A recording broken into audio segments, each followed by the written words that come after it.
She's planning to perform Hajj, mashallah, after she's come to Islam and started practicing last year. And she calculated her period, which will coincide the Hajj time.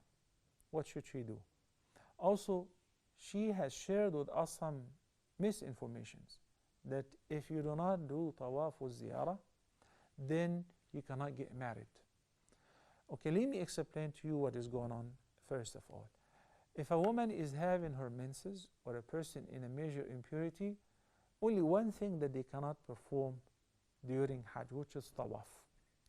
But they can go to Arafah, they can go to Mina, they can recite their adhkar, they can throw the stones, everything except tawaf.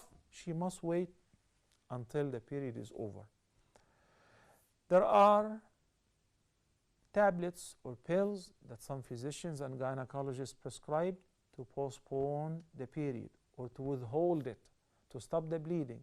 If that works for you, if you've tried it before, if your gynecologist said it's safe for you to use it, that's an alternative.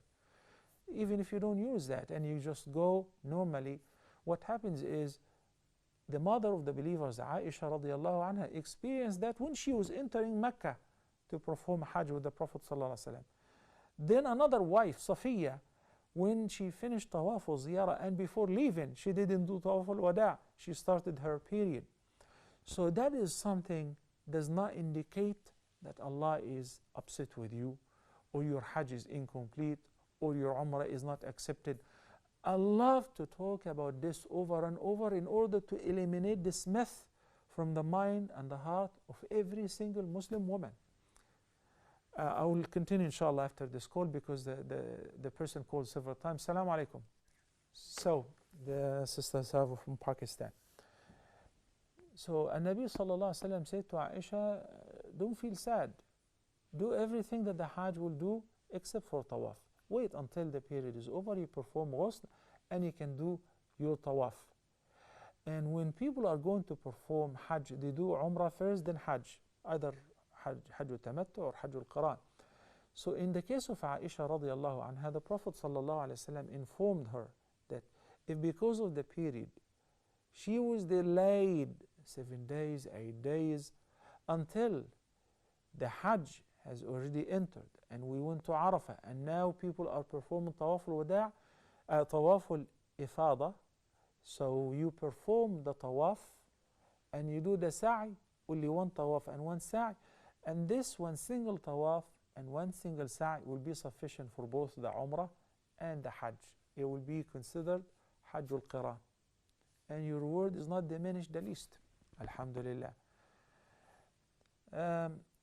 If a woman experienced the period and it lasted for long and she has to return home, she's coming with a group, with a company, and they have to travel. We don't have the luxury of staying in Mecca for another week until your period is over. What do you do in this condition? Perform ghusl, wear the pad, and wear your proper clothes. You're still in ihram, and perform one tawaf and one sa'i. And this one single tawaf and one single sa'i is good for the Umrah. For the Hajj, tawaf al-Qudum and tawaf al-Ziyarah and tawaf al-Ifada, and also good for tawaf al-Wada', so you don't have to do the farewell tawaf.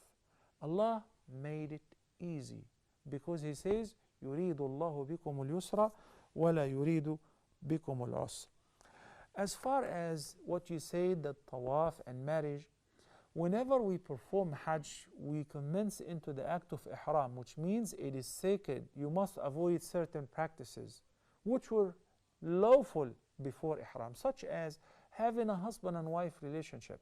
If a couple are performing Hajj and sharing the same room, you are in ihram. You are not allowed to have a foreplay or sexual relations because you are in ihram.